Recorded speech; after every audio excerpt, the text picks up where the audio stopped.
जगह का नाम है पाखी। तो नहीं लेना संस्था की उम्र काफ़ी छोटी है, आकलन बहुत बड़ा है।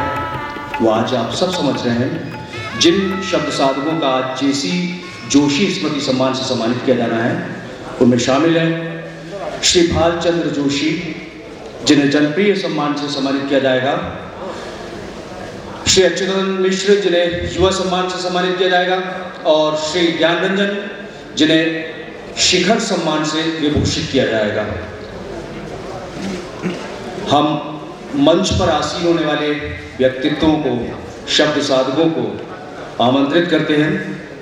सबसे पहले हम आमंत्रित करते हैं नई पीढ़ी के अग्रणी कथाकार शेखर जोशी जी को आमंत्रित करते हैं कि वे आएं और अपना स्थान ग्रहण करें। हम आमंत्रित करते हैं श्री अमृतलाल वेगड़ जी को। अब एक ऐसा नाम जिसने संस्कार रानी को पहचान दी, सिर्फ एक लेखकी व्यक्तित्व नहीं, सिर्फ एक शब्द साधक नहीं, एक ऐसा व्यक्तित्व जिसने आने वाली कई पीढ़ियों को आकर्षित किया, उनको जिंदगी के मैनर्स सिखाए, शब्दों के बारे में जानकारी दी, शब्दों से जुड़ने को प्रेरित किया, उनकी रचनात्मकता को दिशा दी।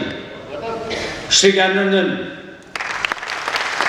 इंडिपेंडेंट मीडिया इनिशिएटिव सोसाइटी के श्री अपूर्व जोशी जो उसके अध्यक्ष हैं, जिन्होंने 12 साल तक वीकली पोस्ट का संपादन भी किया, पाखी के भी संपादक रहे। हम उन्हें ससम्मान आमंत्रित करते हैं कि दीप प्रज्वलन में समेकित रूप से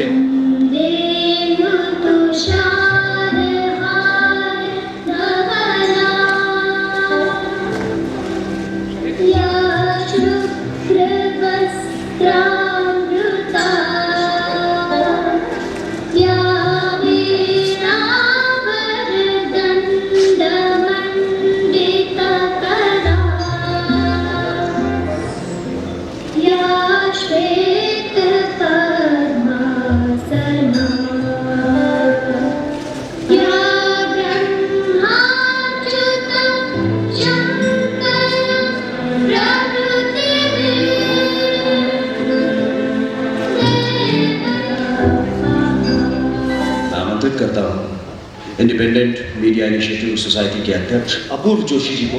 शहर जबलपुर आज से लगभग 18-20 वर्ष पूर्व में आया था और मैं सुबह राजेंद्र दानी जी को बता रहा था इस शहर के साथ मेरे संस्मरण कुछ अजीबोगरीब रहे।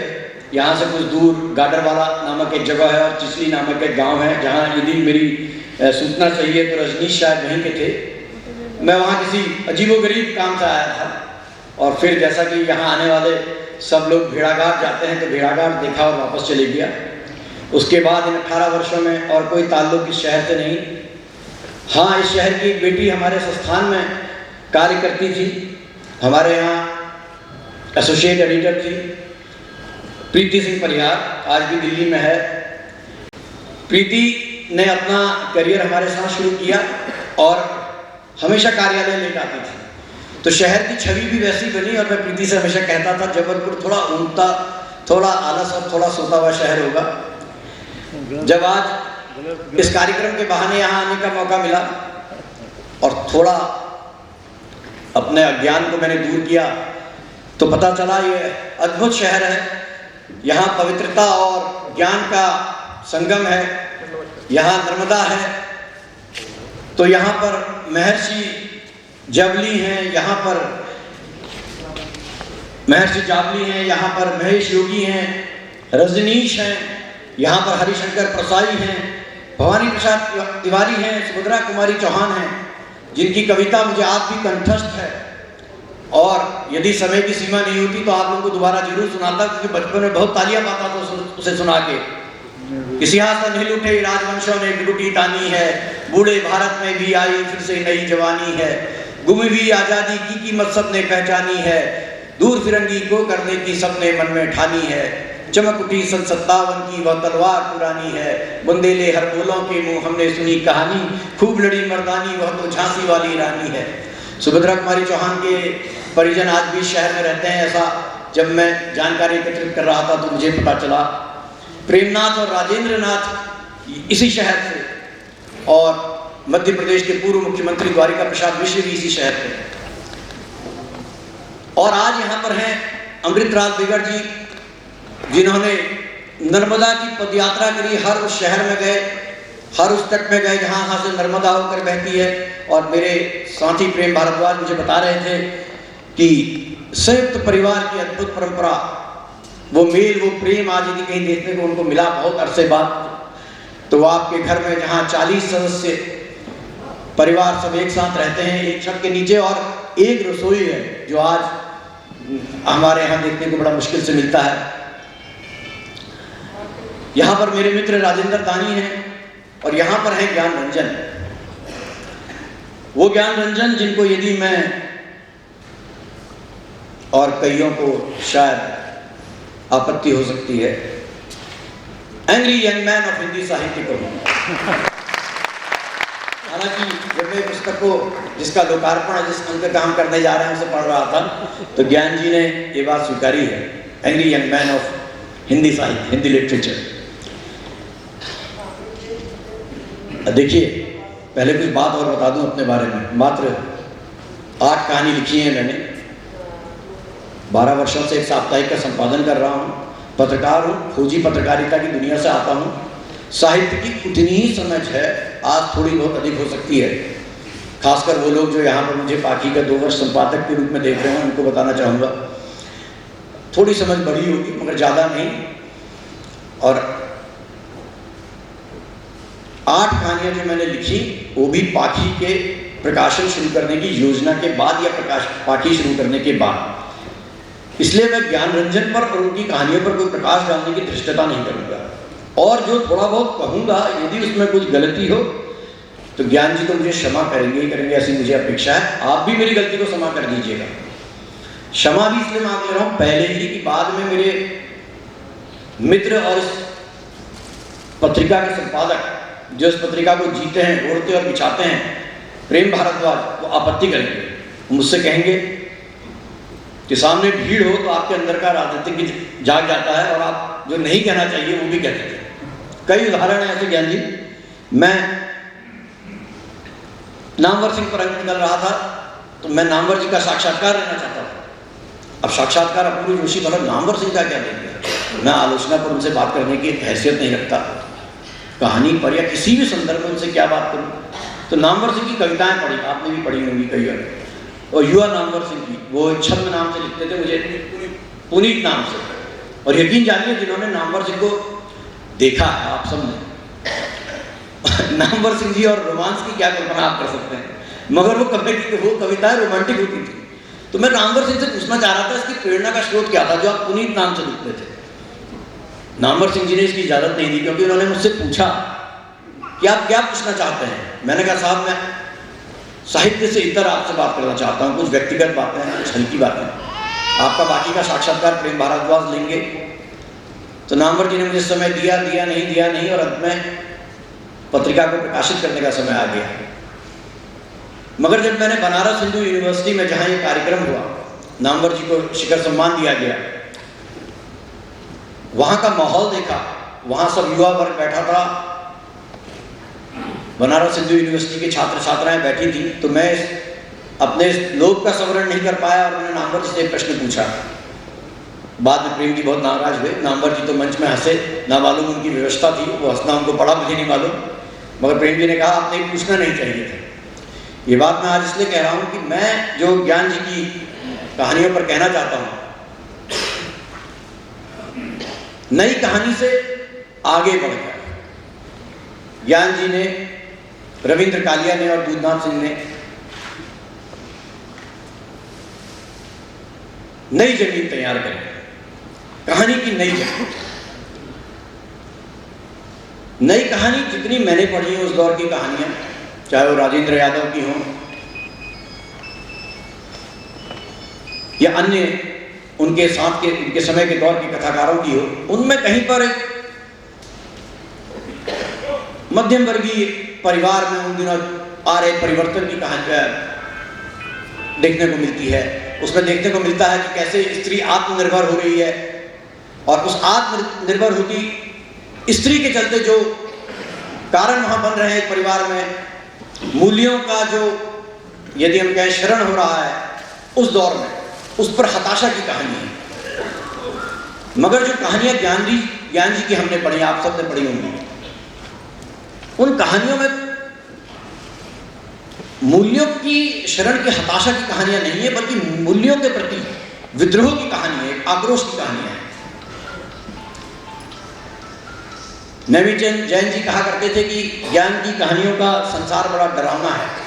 प्रेम जी ने अपने संपादकीय में लिखा है कि आज का संसार ही डरावना होता जा रहा है, उनकी कहानियों में डरावना पड़ने। मैं ये कहना चाहूँगा कि निसंदेह मैं सहमत होता हूँ नेमीचंद जैन जी से, और मुझे ऐसा लगता है कि बहुत ज़्यादा निर्ममता और क्रूरता भी उन कहानियों में नजर आती है, चाहे वो पिता हो, चाहे वो संबंध हो। मैंने बहिर्गमन को तो 3 बार पिछले दिनों पढ़ा, क्योंकि आप उस पत्रिका के लोकार्पण के बाद पढ़ेंगे, ज्ञान जी ने उसमें बताया बहिर्गमन कहानी किनके संदर्भ में लिखी गई थी।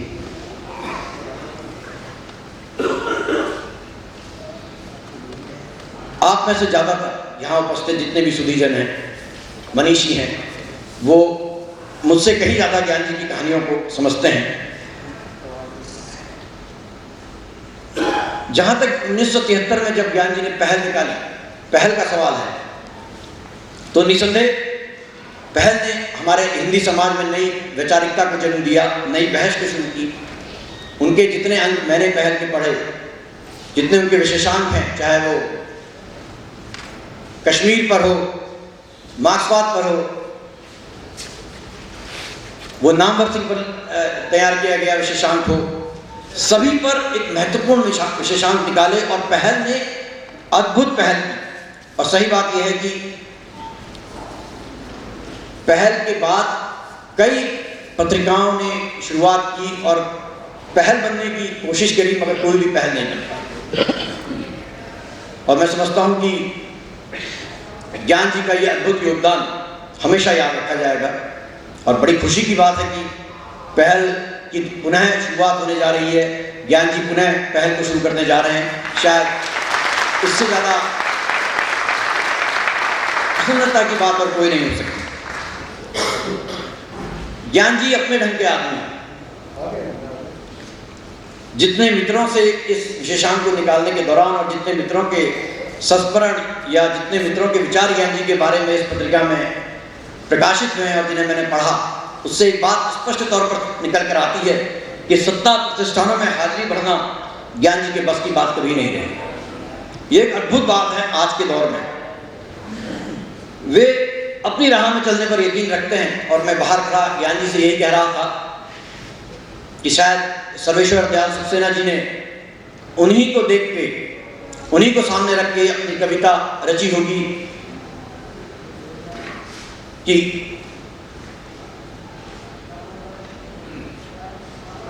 क्या कविता थी उसका, अरे देखिए तो मैं अभी आपको कविता सुना रहा था। हाँ नहीं, वो उसकी शुरुआत क्या थी? लीक पर वे चले जिनके चरण दुर्बल और हारे हैं, हमें तो अपनी यात्रा से बने अनिर्मित पंथ प्यारे हैं। और ज्ञान जी ने मुझे बताया अपने संस्मरण सर्वेश्वर दयाल सक्सेना जी के साथ,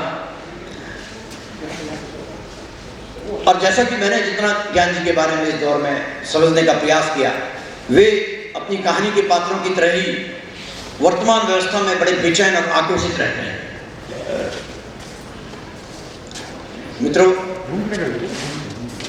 इन सबसे इतर मैं एक बात और आपको कहना चाहूँगा। जिन 5 वर्षों के जब से हमने पाकी की शुरुआत की और साहित्य, हिंदी साहित्य समाज से हमारा सीधा इंटरेक्शन हुआ, जो बात मैंने आत्म साक्षात्कार, जो बात मैंने पाई, अद्भुत बात जो मैं ज्ञान जी के संदर्भ में कहना चाहूँगा, हमने जितने भी, और ये बात कहने से पहले, फिर इससे पहले कि प्रेम भारद्वाज बाद में मुझे ज्ञान दें, मैं अभी माफ़ी मांग लेता हूँ।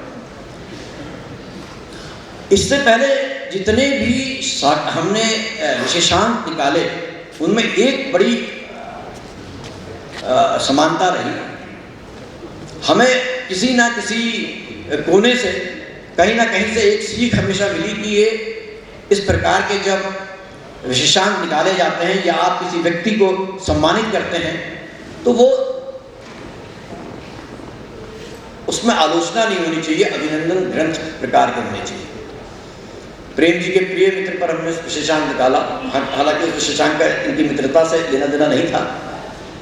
तो उस विशेषांक की तारीफ तो सुनने को मुझे उनसे नहीं मिली, मगर उन्होंने बस लोकार्पण के बाद ही आपत्ति की कि आपने चित्र बहुत खराब छापा। संजीव जी, तो मैंने बाद में सोचा कि इतनी मेहनत हमने संजीव जी के विशेषांक में की, मगर उन्होंने पूरी मेहनत पर हमारे पानी फेरा और बार बार मुझसे शिकायत करी। नामवर जी पर जब विशेषांक निकला, हालांकि मैं यहाँ स्पष्ट कर दूं, मेरा पर व्यक्तिगत रूप से नामवर जी का अद्भुत प्रेम और स्नेह है, और नामवर जी ने उस विशेषांक के बाद उसकी बहुत प्रशंसा करी, मगर हल्के से एक बात कही जो मेरी कानों तक पड़ी कि कुछ बेसुरा है। संदर्भ एक आर्टिकल पर था, एक लेख पर था जो थोड़ा हटके था, और उसमें नामवर जी की आलोचना की गई थी। उसके बाद नामवर जी ने उसके बारे में कभी बात नहीं की, मैं लगातार मिला हूँ। ज्ञान रंजन जी पर जब विशेषांक और जब शब्द साधक शिखर सम्मान उनको देने की बात हमने तय की, और जैसा मैं आपको बताना चाहता हूँ, ये अकेला एक ऐसा सम्मान है जो हमारी सोसाइटी इंडिपेंडेंट मीडिया जो सम्मान देती है, उसमें केवल ये सम्मान ऐसा है जिसका निर्णय मैं और प्रेम भारद्वाज मिलकर लेते हैं, और आज तक ये 5वां सम्मान है। इसमें यदि हमने किसी से राय लेनी भी होती है तो अनौपचारिक रूप से हम बातचीत करते हैं, निर्णय पूर्ण तो हमारा होता है, बाकी सारे सम्मान जीवी के होते हैं। ज्ञान जी को जब ये पुरस्कार देना तय हुआ और उन्होंने इसे स्वीकारा, तो विशेषांक की जब बात आई तो मैं ज्ञान जी को इस मंच से सलाम करना चाहता हूँ। पहली बार इन 5 वर्षों में हुआ कि ज्ञान जी ने पहली और एक ही हिदायत दी प्रेम जी को कि प्रेम देखना कहीं ये अभिनंदन ग्रंथ न बन जाए, यदि विशेषांक निकाल रहे हो तो पूर्ण विशेषांक होना चाहिए। और शायद यही कारण है कि हमको साहस हुआ, और आप पाएंगे इस विशेषांक के लोकार्पण के बाद कि इसमें ये कहीं से भी अभिनंदन ग्रंथ नहीं है। इसमें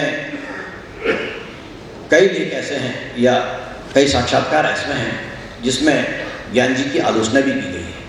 यदि ज्ञान जी ने ये बात नहीं कही होती कि ये केवल अभिनंदन ग्रंथ न बन जाए, तो शायद हमारे लिए इसको मुश्किल होता उन लेखों को प्रकाशित करना।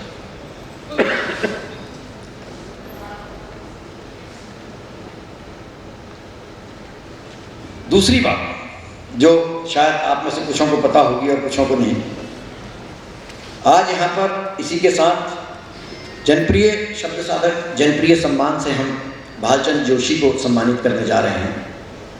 मैं एक बात आपके साथ शेयर करना चाहूँगा कि भालचंद जोशी को यदि मैं इस पाखी का जन्मदाता कहूँ तो वो अतिशयोक्ति नहीं होगी। मैंने उनकी कहानी पालवा जो पढ़ी, मैं नाश्ता कर रहा था, और पालवा पढ़ने के बाद मैंने उस कहानी को नाश्ता करते करते 2 बार पढ़ा, और उसके बाद तत्काल तय किया। उसने जितना मुझे छुआ उनकी उस कहानी में, मैंने तत्काल तय किया ज्ञान जी की ये पत्रिका एक साहित्यिक पत्रिका निकालनी चाहिए। और हमारा तब तक विचार था हिंदी की एक राष्ट्रीय पत्रिका निकालें, कुछ इंडिया टुडे के अंदाज में, मगर उसके तेवर जरा हमारी तरह के हों, तीखे तेवर हों। और मैं तुरंत प्रेम भारद्वाज के पास ऑफिस पहुंचा और मैंने कहा, प्रेम जी, हमारा विचार मेरा बदल रहा है, आपकी क्या राय है? क्योंकि आपकी बहुत हिंदी साहित्य में रुचि है कि क्या हम एक साहित्यिक पत्रिका निकाल सकते हैं? तो चूँकि प्रेम जी को इन 12 सालों में आदत हो गई मेरे उटपटांग विचारों को सहने की और सुनने की, तो उन्होंने कहा ये विचार कैसे आया? मैंने कहा ये भालचंद जोशी की कहानी पालवा देख लीजिए, इससे मेरे मन में विचार आया है। और उसके बाद हमने आनंद फानंद में तय किया, नाम सोचा, नाम मेरी माँ ने सुझाया पाखी, और काफ़ी हद तक उनकी प्रेरणा से ये पत्रिका निकली। मेरे लिए आज दोगुनी प्रसन्नता का विषय है कि मैं उस लेखक को जिसकी कहानी के कारण पाखी का जन्म हुआ, उस लेखक को आज यहाँ जबलपुर में सम्मानित करने जा रहे हैं।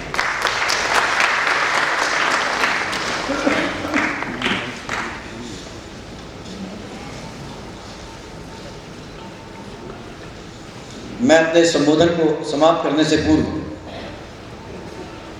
अपने प्रिय कवि की कविता पढ़ना चाहूँगा, ज्ञान जी की। हालांकि उन पर कविता सटीक बैठती है, जो मैंने आपको भी इसकी 2 लाइन सुनाई, लीक पर वे चलें जिनके चरण दुर्बल और हारे हों, पर मैं सर्वेश्वर दयाल सक्सेना की कविताओं की पुस्तक को पलट रहा था, जो मैं ज्ञान जी के बारे में क्या बोलूं इस विषय पर सोच रहा था। तो मैंने एक कविता पढ़ी, और पहले भी बहुत पढ़ी थी, और मेरी बड़ी प्रिय कविता थी। और जैसा आज ज्ञान जी ने मुझे अपने और सर्वेश्वर दयाल जी के संबंधों के बारे में बताया, मैं एक कविता उनके लिए पढ़ना चाहता हूँ। नहीं नहीं प्रभु तुमसे शक्ति नहीं मांगूंगा, नहीं नहीं प्रभु तुमसे शक्ति नहीं मांगूंगा, अर्जित करूंगा उसे मरकर बिखर कर, आज नहीं कल सही आऊंगा उबर कर। कुचल भी गया तो सजा किस बात की, कुचल भी गया तो लज्जा किस बात की, रोकूंगा पहाड़ गिरता शरण नहीं मांगूंगा, नहीं नहीं प्रभु तुमसे शक्ति नहीं मांगूंगा। कब मांगी गंध तुमसे गंधहीन फूल ने, कब मांगी गंध तुमसे गंधहीन फूल ने, कब मांगी कोमलता तीखे खींचे शूल ने। तुमने जो दिया दिया, तुमने जो दिया दिया, अब जो है मेरा है, सो तुम व्यथा रैन अब मैं ही जागूंगा, नहीं नहीं प्रभु तुमसे शक्ति नहीं मांगूंगा। धन्यवाद। और अब मैं बाकी के विशेषांक के लोकार्पण के लिए